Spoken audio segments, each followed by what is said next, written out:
하나님의 말씀 봅니다. 빌립보서 1장 20절로 21절까지 제가 봉독합니다. 나의 간절한 기대와 소망을 따라 아무 일에든지 부끄러워하지 아니하고 지금도 전과 같이 온전히 담대하여 살든지 죽든지 내 몸에서 그리스도가 존귀하게 되게 하려 하나니 이는 내게 사는 것이 그리스도니 죽는 것도 유익함이라. 아멘. 우리 옆 사람과 인사하면서 사랑합니다. 축복합니다.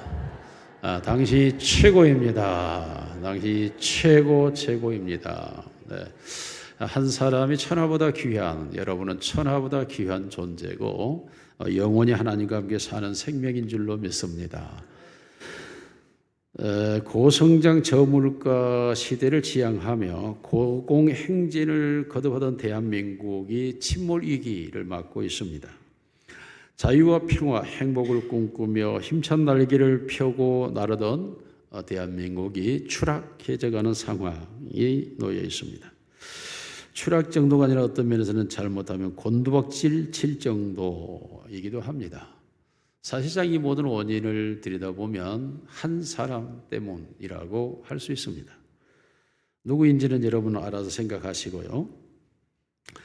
세계 정세는 도널드 트럼프라는 위대한 미국의 대통령이 뉴빅딜 정책으로 보이는 관세 부과를 통해서 전 세계를 흔들어대고 있고, 이런 과정에서 국가는 신속한 대응 전략을 마련해야 하고 연대와 대응을 이어가야 될 텐데 그러지 못한 상황이고, 또한 이 트럼프 대통령은 위대한 아메리카의 재건을 꿈꾸며 그것을 캐치프레이즈로 내놓고 달려가고 있기 때문에 누구도 이 폭주기관차를 막을 수가 없는 상황입니다. 이러한 세계 정세에 대하여 참으로 고립되어 있는 대한민국은 참 초라하게 그지없는 상황이 되어 있고, 세계는 대한민국에 대한 초미의 관심을 가지고 인류 최초일 수도 있겠고 우리나라의 최초일 수 있지만 현직 대통령이 내란 죄를 범했다고 하는 초유의 상황이 발생하였고, 그 후에 현직 대통령이 구속되고 그리고 다시 석방되고 다시 탄핵과 기각을 외치는 국민들로 처참한 상황을 맞이하고 있습니다. 한치 앞을 알 수 없는 풍전등화 같은 국가의 운명은 뒤로 한 채 모두가 전화 없이 이 나라의 대통령을 탄핵이냐 기각으로 몰고 가는 이런 상황은 매우 유치한 상황이라고 하지 않을 수가 없습니다. 왜냐하면 대통령도 하나의 직장인에 지나지 않습니다. 그런데 한 직장인을 가지고 온 국민이 양분되는 것은 우리의 수준을 의심스럽게 하는 상황이기도 합니다. 대통령은 누가 되든지 그도 한 직장인으로서 성실하게 일해주면 될 뿐이지, 그것이 우리의 우상이 되거나 우리의 바람이 되거나 우리의 기대가 되는 것은 우리가 역사적으로 수없이 많은 대통령을 경험해 보았듯이 역시 그 또한 한 사람에 지나지 않고 한 직장인에 지나지 않는다는 생각 속에서 우리는 세계를 바라보며 나아가야 할 때입니다.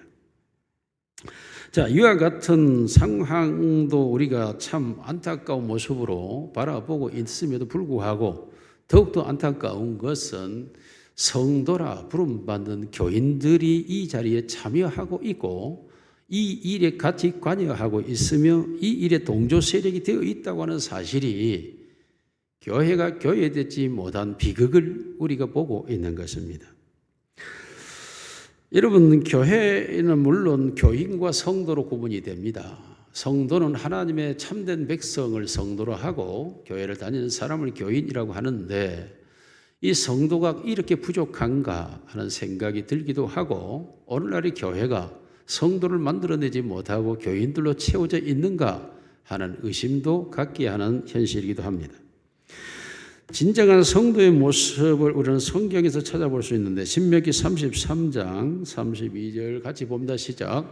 그가 일렀으되 여호와께서 시내산에서 오시고 세일산에서 일어나시고 바란산에서 비추시고 일만 성도 가운데 강림하셨고 그의 오른손에는 그들을 위해 번쩍이는 불이 있도다. 여호와께서 백성을 사랑하시나니 모든 성도가 그의 수중에 있으며 주의 발 아래 앉아서 주의 말씀을 받는도다. 자, 이게 성도의 모습입니다.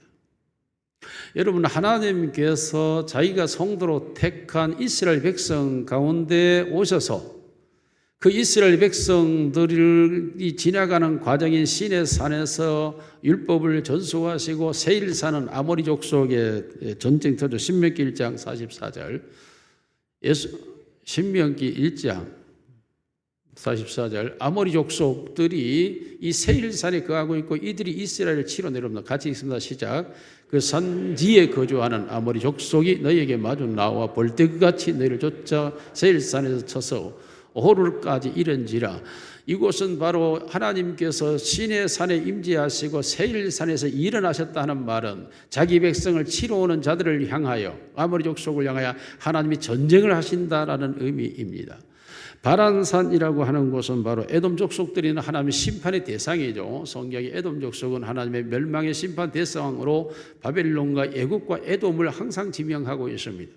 그러므로 하나님께서 바란산에 임했다고 하는 것은 자기 백성들을 보호하기 위하여 하나님은 말씀을 주시고 친히 전쟁하시고 친히 악을 심판하시는 하나님이시면서 그들의 임재하여서 그들에게 오른손에 불을, 즉 성령을 던져주시고 그 가운데 임재하여 계시고 그 성도들은 하나님 앞에 앉아 있고 그 하나님의 말씀을 받는 자의 모습이 바로 하나님이 자기 백성으로 선택한 이스라엘 백성 성도의 모습입니다. 이 말은 하나님이 자기가 성도로 택한 자들에게서 하나님은 떠난 적이 없다라는 겁니다. 하나님은 영원토록 자기 백성과 함께 하시는 줄로 믿습니다. 그러므로 성도들이 이 땅 위에서 악한 사단의 권세에 유혹당하지 아니하고 그 핍박 속에 넘어지지 아니하고 오늘도 믿음 안에서 살아갈 수 있는 이유는 성도들의 인격이 위대하거나 그들이 어떤 실력이 탁월해서가 아니라 하나님이 임재하여 그의 말씀으로 또 그분이 때마다 일마다 일어나시고 함께 하셔서 적의 세력들을 심판하여 주심으로 보호하여 성도가 성도로 살아가고 있는 줄로 믿습니다. 그러므로 성도는 항상 하나님이 함께 있는 자들이에요. 함께.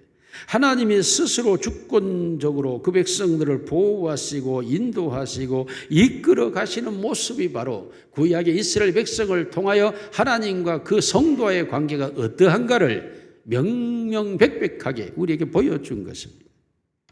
물론 신약에 와서도 마찬가지죠. 신약에서도 하나님은 동일하게 말합니다. 말세에 내가 내 남종과 여종에게 그의 영을 부어주셔서 성령의 임재하심과 그리고 임마누엘 하나님이 그들과 함께 거하시며 그리고 그들 속에 거하셔서 그들을 피로 값주고 사셔서 그 안에 들어와 그의 생명을 부여하시고 그 생명을 가지고 그를 주장하시고 간섭하여 옛사람 벗어버리고 새 사람으로 새로운 피조물로 살아가게 하시는 것, 이게 바로 성도의 모습이라고 성경은 우리에게 말씀하고 있습니다. 그러므로 성도라고 하는 것은 일반 교인과 다른 모습입니다. 절대적으로 하나님과 함께 살아가고 있기 때문에 세상 사람들처럼 살지 않을 뿐만 아니라 교인들처럼 살지도 않습니다. 이들의 주권자는 하나님이시고 하나님이 그들과 함께하여 그들을 이끌어가고 있기 때문에 그렇습니다. 그런데 오늘 이 세상에 세상 정치에 성도들이 참여했다? 그건 불가능한 얘기입니다. 세상 정치, 세상은 하나님의 나라가 아니기 때문에 그렇습니다. 성도들의 마음속에 있는 것은 하나님의 나라이지 세상 나라가 아닙니다. 세상의 정치도 아니고 세상의 이해관계도 아니고 세상에 살아가는 삶의 방식도 아닙니다. 친히 예수님께서 이 땅에 오셔서 십자가로 나가기 빌라도에게 고난을 재판을 받을 때 예수님은 분명하게 이렇게 말씀합니다. 요한복음 18장 36절의 시작. 예수께서 대답하시되 내 나라는 이 세상에 속한 것이 아니니라. 만일 내 나라가 이 세상에 속한 것이었더라면 내 종들이 싸운 나로 유대인들에게 넘겨지지 않게 하였으리라. 이제 내 나라는 여기에 속한 것이 아니니라. 예수가 우리 안에 성도 안에 들어와 있고 성도들이 가지고 있는 마음은 이 세상 나라가 아닙니다. 예수님의 마음은 이 세상 나라가 아닌 하나님의 나라. 그러므로 예수님께서 이 땅에 오셔서 사역을 시작할 때 하나님의 나라가 가까이 왔고 천국이 너희에게 임하였으니 라고 말씀하시면서 이 세상을 살아가는 그의 백성들에게 하나님의 나라의 삶을 살아갈 것이라고 말씀하고 있습니다. 로마서 14장 17절에도 하나님의 나라는 시작, 하나님의 나라는 먹는 것과 마시는 것이 아니요 오직 성령 안에 있는 의와 평강과 희락입니다. 하나님의 나라는 이 세상에 속한 것이 아닙니다. 먹는 것과 마시는 것, 소유하는 것, 가지는 것이 아닙니다. 육체적인 감각과 그 육체적인 것에 의해서 살아가는 삶이 아닙니다. 하나님의 나라는 그 심령 속에 들어있는 성령 안에서 그의 영혼이 의와 평강과 희락이라고 하는 영적 세계를 누리면서 살아가는 것, 이게 성도의 삶입니다. 이런 성도의 삶을 살아가야 될 성도들이 이 세상 정치에 참여하고 있다고요? 그건 성도가 아니기 때문입니다. 성령이 그 안에 거하시는 자들은 이 세상 일에 대한 관심이 아니라 하나님의 나라에 대한 관심을 가져가고 있기 때문에 전혀 관심이 다른 방향에 있는 것입니다.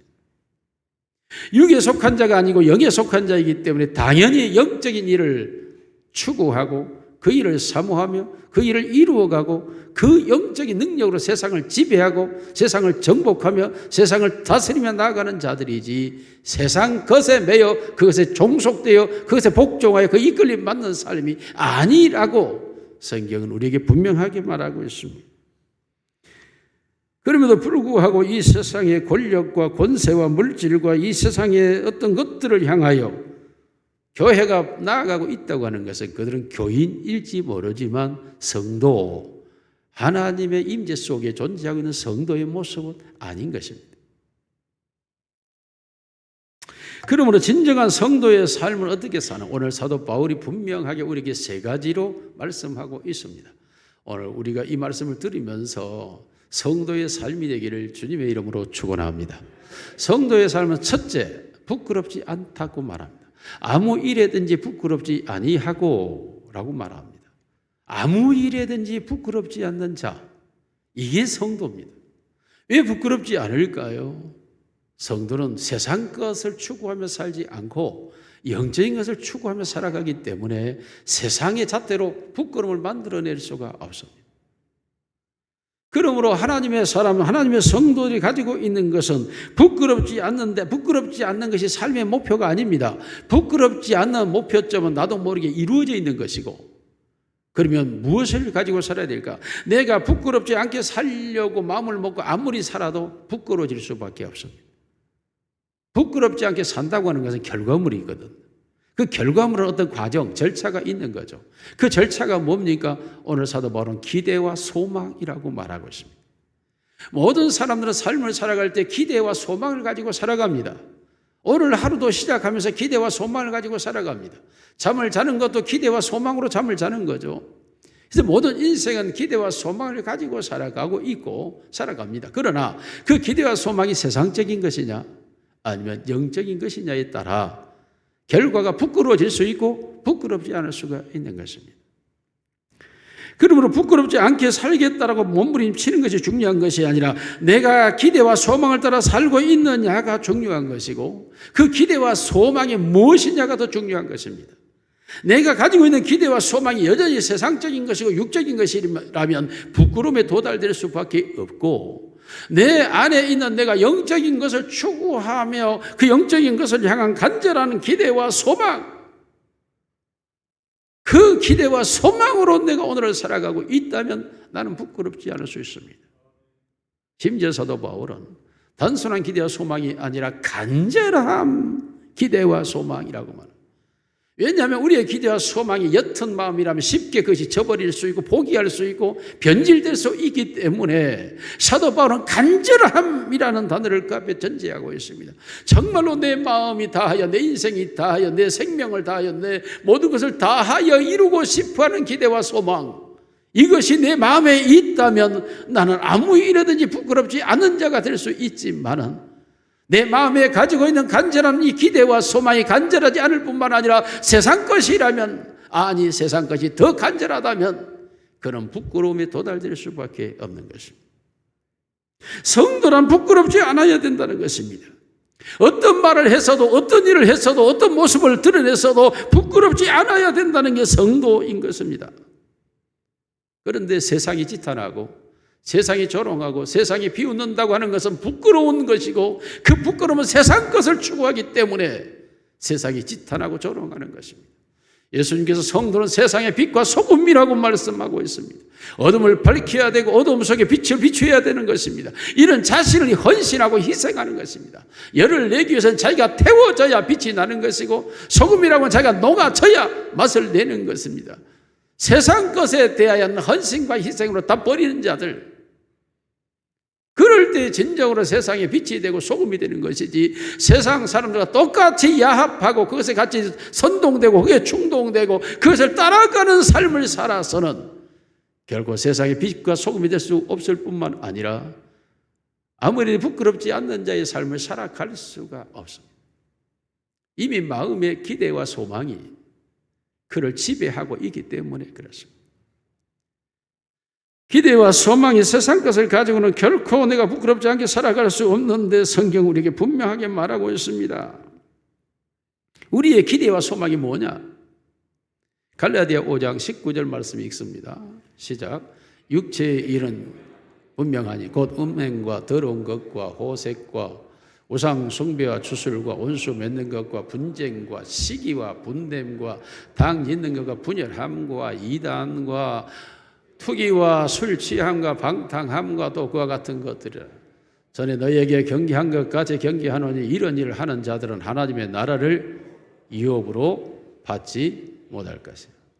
분쟁과 당짓고 분노하고 시기하고 질투하고 목사 입에서 욕이 나오고 성도 입에서 악이 나오고 이게 도대체가 무슨 일입니까? 이게 하나님의 거룩한 성령이 임재해 있는 마음에서 어떻게 그러한 소리들이 나올 수가 있겠습니까? 하나님의 성령이 그리할까요?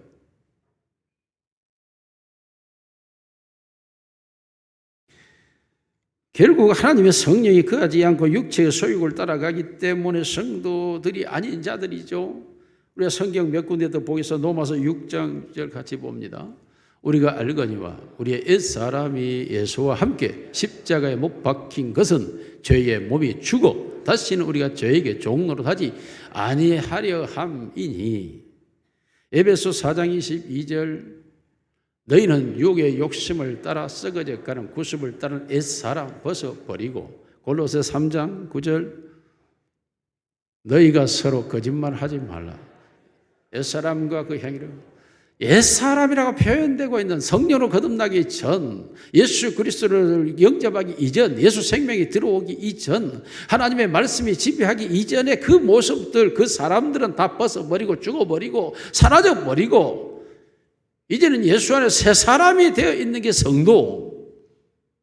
이게 성도의 본질이고 상태고 현상인 것인데 이 성도의 상태가 나타나지 않고 있다면 이건 본질이 아니거나 변질되었거나 잘못된 거죠. 여러분, 이러한 경우들이 성경에도 우리에게 교훈으로, 물론 예수님께서 가지밭이라는 밭을 비유로 말씀하기도 했지만 우리가 성경에 보면 사울이라고 하는 왕이 온 이스라엘의 추대를 받아서 왕이 됐죠. 그러나 그는 얼마나 겸손하였던지 왕이 되지 않기 위하여 니악한 밑으로 들어가 숨어버렸어요. 나는 그럴 자격도 안 되고 그럴 사람도 아니고 그를 할 수 있는 사람도 아니고 그렇게 추대받을 만한 자격자도 아니다라며 그 겸손함으로 숨었던 사람. 그런데 그가 왕이 되어지고 나서부터 어떻게 달라진 게, 다윗이 국가가 멸망할 위기에서 골리앗을 죽임으로 나라를 위기에서 건져주었는데 그 다윗을 향하여 백성들이 그는 만만히 사울은 천천히라 하니까 여인들의 그 말에 이 사울 왕이 마음이 분노하고 그때부터 오직 그 마음이 간절한 기대와 소망이 뭐며 다윗 죽이는 것.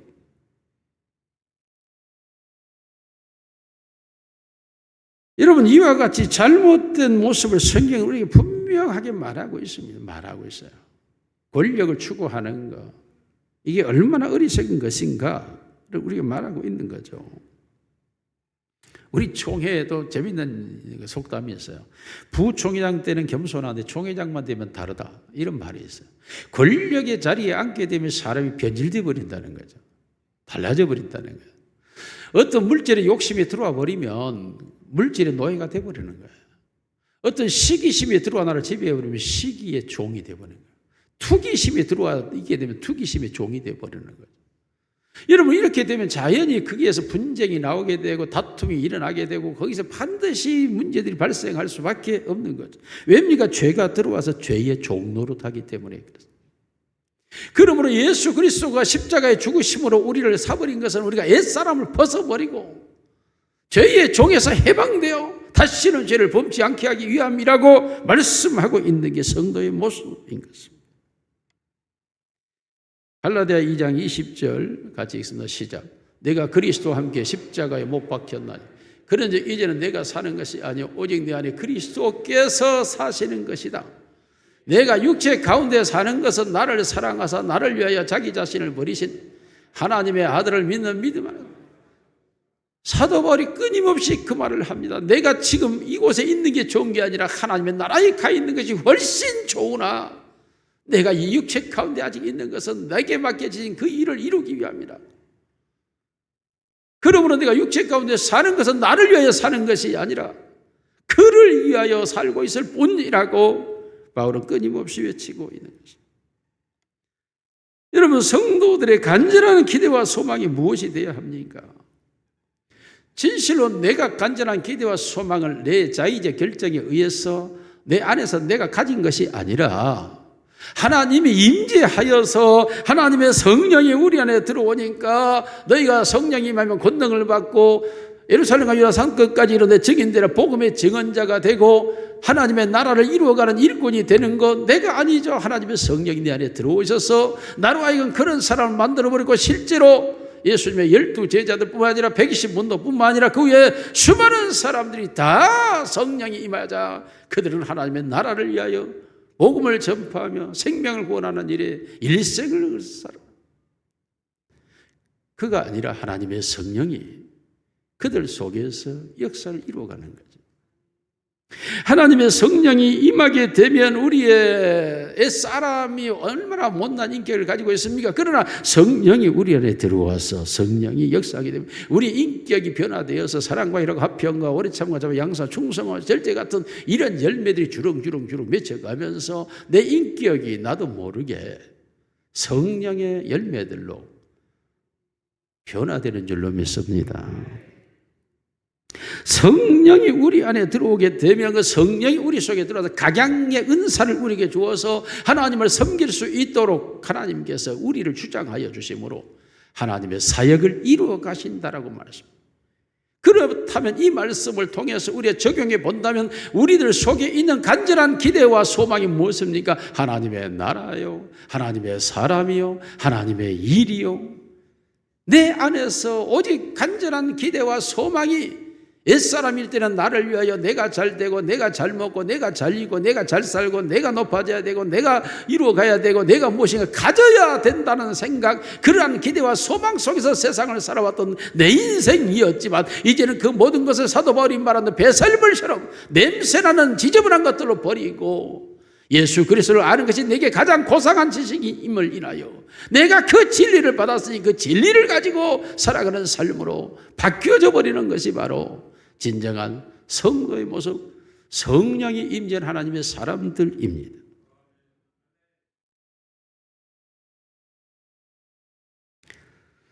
심지어 성경은 우리를 보다 구체적으로 성도가 누구냐? 교회라고 말하고 교회는 그리스도의 몸이요 그의 머리는 예수 그리스도라고 말합니다. 여러분, 몸과 몸은 일체화되어 있죠. 그리고 모든 몸은 머리의 지시를 따라 신경과 호르몬과 모든 게 다 움직이는 거예요. 그러므로 내 몸에 들어있는 피부와 세포와 그리고 각 관절과 기관과 그리고 모든 혈액과 혈관과 모든 세포와 모든 영양분 전체가 다 오직 머리를 위하여 존재합니다. 그러면 교회가 그리스도의 몸이라고 한다면 교회에 오는 성도란 다 주님을 위하여 존재하는 거예요. 주님을 위하여 주님을 영화롭게 하고 주님의 뜻을 이루고 주님께 기쁨이 되고 주님께 자랑이 되고 주님의 나라를 위하여 주님이 원하는 것을 이루기 위하여 존재하는 것이 성도, 참된 머리 대신 예수 그리스도의 몸이 되는 줄로 믿습니다. 이런 것은 다 지나갔다라고 말해요. 지나갔다.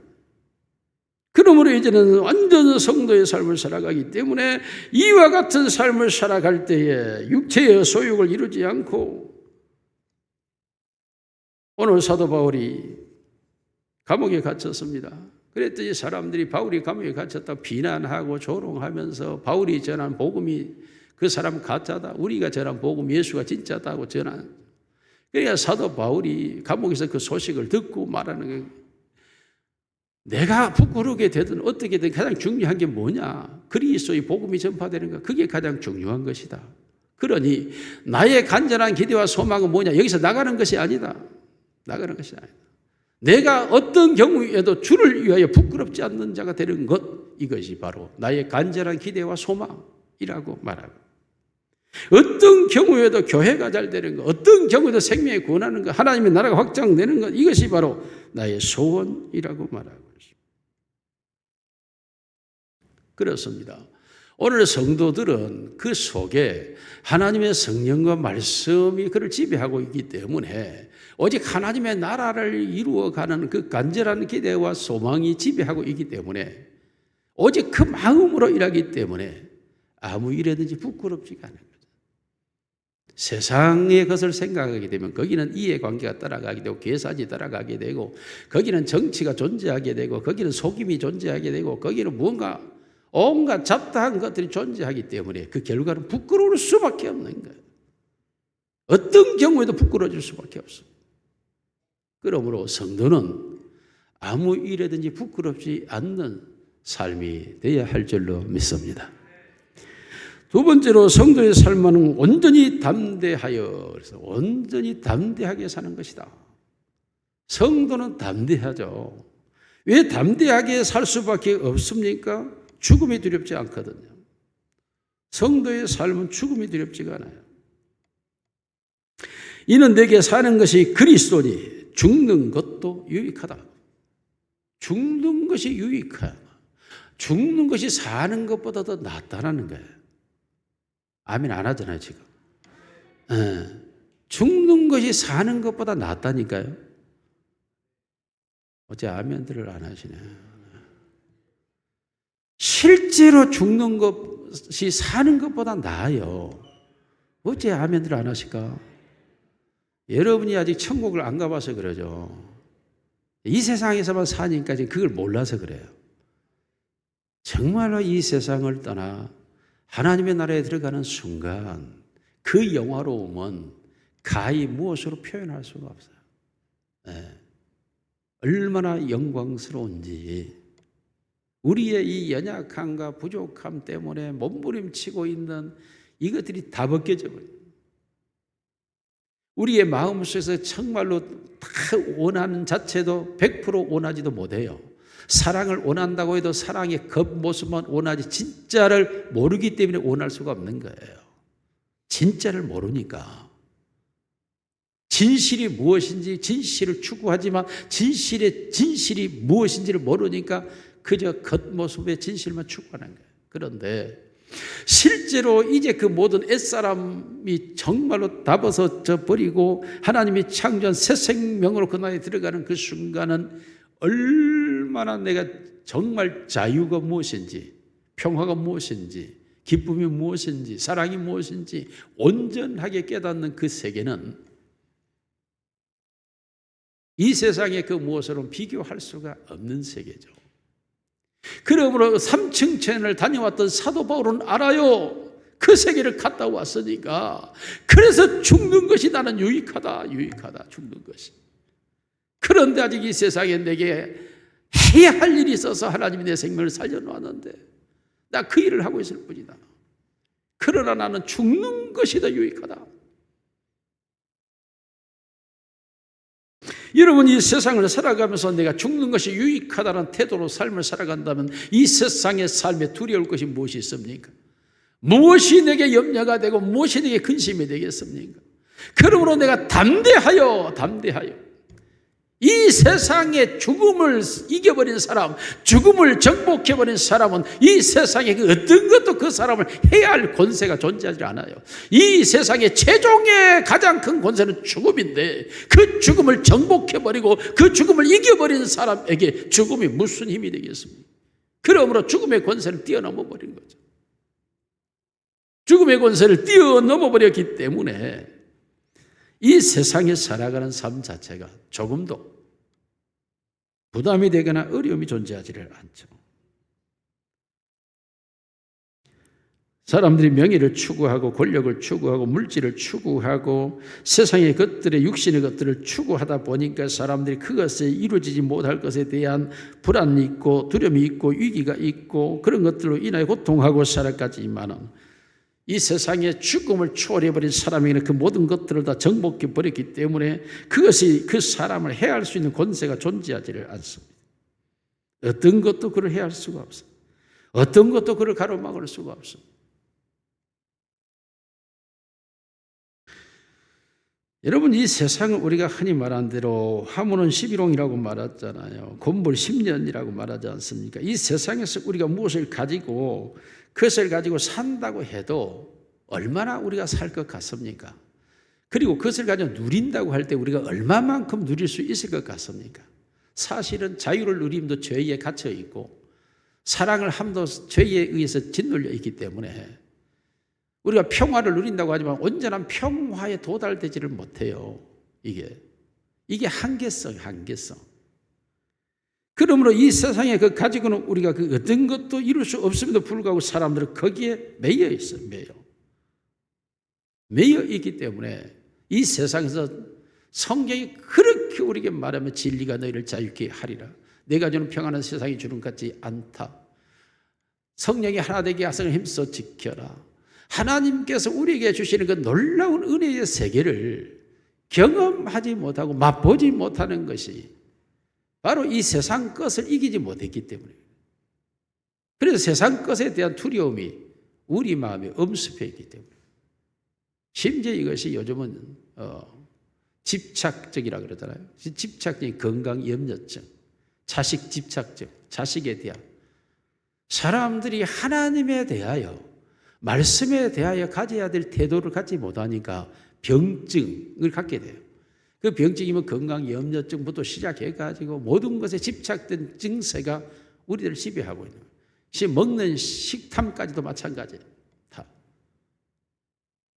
우리의 인간은 영이 생명체고 영이 하나님과의 관계를 이루어가는데 초점을 맞추고 그 일로 나아가게 될 때에 우리가 진정한 인간의 삶을 회복할 수 있고 살아갈 수가 있는데, 그 영적인 세계로 나아가지를 못하고 끊임없이 아직도 육체에 매여 있으니까 안 되는 거예요. 이게 육체에 매여 사니까 하나님의 주권도 인정하지 않죠. 하나님의 섭리와 하나님의 역사도 인정하지 않아요. 그 속에서 인정이 안 되는 거야. 여전히 자기가 더 주인이 되어 있기 때문에. 그러니까 성도의 삶으로 나아가지를 못하는, 담대하여 두려워하지 않는다고 하는 이 삶, 죽는 것도 유익하다고 선포되는 이 삶, 이것이 바로 우리 성도들이 가지고 있는 거죠. 왜입니까? 예수님께서 내가 죽고 부활하였다고 말합니다. 이 부활의 신앙의 세계 속에 우리가 들어가 있어야 되는데 부활의 신앙 세계에 들어가지를 못하고 있는 거예요. 빌립보 1장 28절 말씀 우리 같이 읽습니다. 시작. 대적하는 자들 때문에 두려워하지 아니하는 이 일을 듣고자 함이라. 이것이 그들에게는 멸망의 증거요 너에게는 구원의 증거니 이는 하나님께로부터 난 것이라. 아멘. 복음의 신앙을 가지고 살아가는 그 신앙, 결코 대적하는 자를 두려워하지 않는다. 두려워할 수도 없고 두려워할 이유도 없는 것이죠.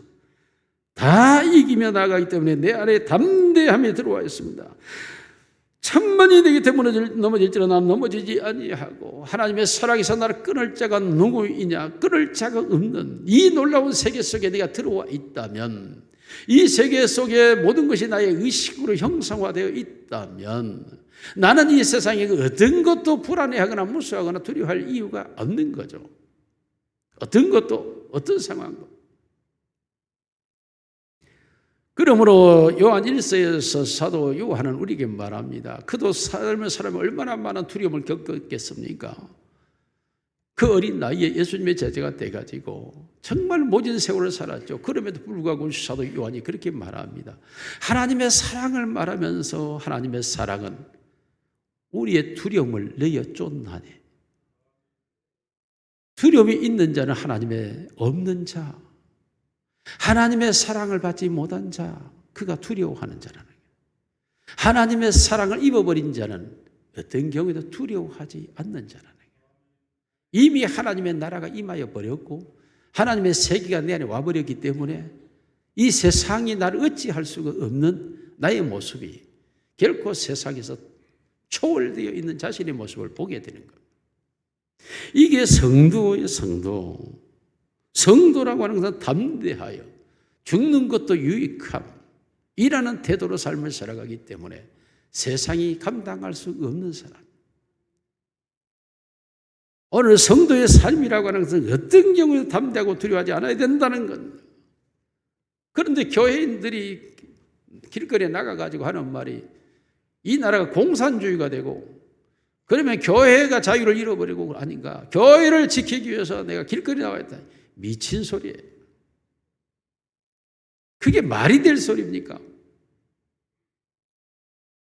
공산주의가 되면 순교의 영광이 있어요. 아멘 안 하시네. 하나님 나라의 최고의 영광은 순교입니다. 순교. 순교의 기회를 달라고 기도하시기를 바랍니다. 아멘 안 할 줄 알아 내가. 여러분 순교는 하나님 나라에서 영원한 멸류관을 받는 영광스러운 거예요. 저는 솔직히 그래요. 이렇게 구원받는 게 부끄러워요. 고난도 없죠. 핍박도 없죠. 환난도 없죠. 야, 나이가 드니까 미혹도 안 해. 유혹도 없어. 얼마나 예수 믿는 게 좋은지. 아무 문제가 없어요. 아무 문제가. 이게 하나님 나라에 가는 게 너무 부끄러워. 제발 고난이 좀 와서 십자가에 거꾸로 매달릴 수 있는 기회가 와서 순교할 수 있다면 얼마나 좋겠어요. 얼마나. 여러분 순교도 우리 생각으로 순교가 되지 않아요. 하나님이 능력 주셔서 감당하게 하는 줄로 믿습니다. 여러분 주기철 목사님, 손양 목사님 간증 책들을 보세요. 그렇게 감옥에서 굶주리고 닭을 삶아서 구워놓고 앞에다 먹게 하잖아요. 굶주린 배에 얼마나 먹고 싶게. 그래 하나님의 성령이 그걸 안 먹게 해버리는 거예요. 오죽하면 아내가 사랑스러워서 아내를 찾아가게 만들잖아요. 감옥에서. 근데 아내가 튀어나와가지고 당신 하나님을 부인했느냐? 안 했다. 안 했는데 당신이 어떻게 여기 올 수 있느냐? 다시 안 했다면 감옥으로 돌아가라. 부인이 감옥으로 돌려보냈잖아요. 오종모 여사가 그래서 위대한 것 아닙니까? 이게 사람으로서 할 수 없는 일인데 되는 것이 무엇이냐? 하나님의 성령이 역사하여서 이루어지는 줄로 믿습니다. 그러므로 순교의 기회도 우리 힘으로는 안 되죠. 불가능하죠. 하나님의 성령이 역사하여 이루어 주시는 줄로 믿습니다. 그러므로 여러분 담대하여 전혀 움직임이 없죠. 예. 마지막 세 번째로 따라합시다. 고난이 유익이다. 고난이 유익이다. 29절 30절 같이 읽습니다. 시작. 그리스도를 위하여 너에게 은혜를 주신 것은 다만 그를 믿을 뿐만 아니라 그를 위하여 고난도 받게 하려 하심이라. 너에게도 그와 같은 싸움이 있으니 너희가 내 안에서 본 바요 이제도 내 안에서 듣는 바라. 사도 바울이 고난을 받았고 보여줬지 않습니까? 다 보고 받은 거 아니냐? 자, 그 고난을 너희가 받아라. 고난이요 얼마나 좋은 것인지 아십니까? 성도에게 오는 고난은 하나님이 영광 받으시기 위한 것이고 하나님의 뜻을 이루기 위한 것이고 하나님의 역사를 나타내기 위한 도구입니다. 도구. 할렐루야.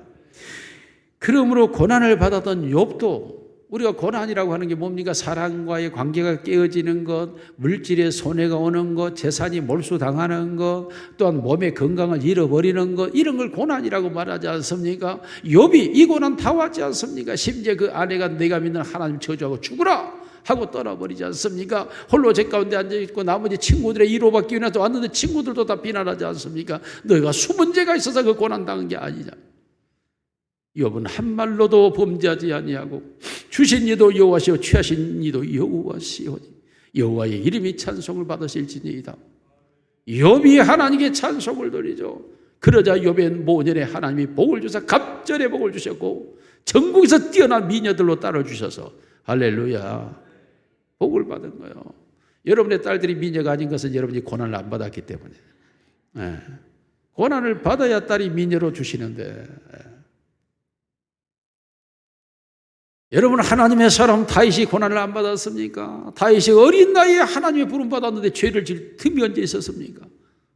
정말 어린 나이에 하나님 부름 받아서 기름 부음 받아가지고 하나님의 쓰임 받는다고 해서 하나님이 사용하지는 않고 고난을 주시는데 왕이 죽이려고 쫓아 군사들이 쫓겨나요. 심지어는 그가 적국에 도망가가지고 거기서 저가 다윗이다 골리앗을 죽인 놈이다 하고 죽이려 하니까 미친 채 하면서 하잖아요. 미친 채 하면서 그 위기를 모면하면서 다윗이 훗날 시편 34편 19절에 이렇게 말합니다. 의인은 고난이 많으나 여호와께서 그의 모든 고난에서 건지시는도다. 미친 척하면서 했는데 하나님이 건져주신. 의인은 고난이 많으나 하나님이 그 고난을 건져주시는도다. 시편 119편 71절을 같이 봅니다. 시작. 고난당한 것이 내게 유익이라. 이로 말미암아 내가 주의 율례들을 배우게 되었나이다. 고난을 통하여 하나님의 법을 배웠다는 거예요. 하나님의 방식이 무엇인지를 터득했다는 겁니다. 고난을 통하여서 성도들에게 다가오는 고난은 결코 그를 멸망시키기 위한 것이 아니라 유익하게 하기 위해서 고난은 오시는 줄로 믿습니다. 그러므로 고난을 영접해야 되죠. 요셉도 노예로 팔려가지 않습니까? 형들에 의해서 죽임을 당하려다 팔려간 것 아닙니까? 억울한 누명을 쓰고 감옥에 갇혔지 않습니까? 그럼에도 불구하고 요셉은 창세기 45장 7절에서 이렇게 말하면 시작. 하나님의 큰 구원으로 당신들의 생명을 보존하고 당신들의 후손을 세상에 두시려고 나를 당신들보다 먼저 보내셨나니 당신들이 나를 판 것 아닙니다. 내가 노예된 것 하나님이 우리의 자손들을 세상에 두려고 앞서 보낸 것뿐입니다. 방법은 그런 종류였지만 그 모든 일을 행하신 이는 하나님이셨다는. 따라합시다. 고난은 하나님이 계획과 섭리를 이루기 위한 성도를 사용하는 방법이다. 하나님의 계획과 섭리를 이루기 위하여 성도를 사용하시는 하나님의 방법이 바로 고난이라는 거예요. 욥이 그렇고 다윗이 그렇고 요셉이 그렇습니다. 그러므로 여러분 현재 삶에 고난이 와 있습니까? 그 고난 하나님이 나를 통하여 무엇인가를 하시기 위한 방법인 줄로 알고 아멘 하고 받아들이면서 고난 속에 하나님께 기도하고 있으면 하나님께서 고난 중에 하나님의 뜻을 이루어 가시고 하나님의 영광을 나타내시고 여러분을 존귀하게 될 줄로 믿습니다. 고난을 받아야 돼. 고난을. 사랑하는 성도 여러분, 성도의 삶, 하나님의 임재하시고 성령 안에 가는 성도의 삶이란 아무 일에든지 부끄럽지 않게 살기 위하여 그 마음속에 간절한 기대와 소망이 있는데 그것이 육이 아니오 영을 따라가는 것이고 담대하게 살게 되니 왜냐하면 죽는 것도 유익하다고 하는 분명한 실제를 가지고 있기 때문에 삶이 두렵지가 않는 거예요. 어떤 상황도. 그러므로 죽음이 더 유익한 내 인생에서 무엇이 나를 위협할 수 있겠습니까? 그러므로 담대하게 살아갈 수밖에 없는 것이고 고난은 하나님 나를 이용하여 하나님의 뜻을 이루시며 하나님이 나를 존귀하게 하는 방법인 줄 알기 때문에 고난이 올 때 하나님이 내게 무엇을 주시려고 하시는가 기쁨으로 받아들이 고난이 유익이 되는 것입니다. 이게 성도의 삶입니다. 사랑하는 사모교회 성도 여러분, 성도의 삶을 살아가시기를 주님의 이름으로 축원합니다. 살아계신 우리 아버지 하나님 감사합니다. 우리를 성도가 되게 하시고 하나님이 우리 안에 임재하시고 성령이 우리를 주관하시고 말씀이 역사하여서 오늘도 영을 따라 살아가는 삶이 되게 하시니 감사를 드립니다. 사랑이 우리 아버지 하나님, 오늘도 온전히 하나님의 나라가 내 안에 임하게 하여 주시고 의와 평강과 희락으로 살아가는 삶이 되게 하옵소서. 아버지 하나님 육신의 생각을 배설물로 버리게 하시고 하나님의 말씀을 따라 하나님의 뜻을 쫓아가는 우리의 모습이 되게 하옵소서. 하나님 이 땅에서 성도로 살아가기를 원합니다. 빛과 소금이 되기를 원합니다. 하나님의 나라를 이루어가는 일꾼으로 살아가기를 원합니다. 하나님의 종이 되게 하옵소서. 우리 구주 예수님 이름으로 기도드리옵나이다. 아멘.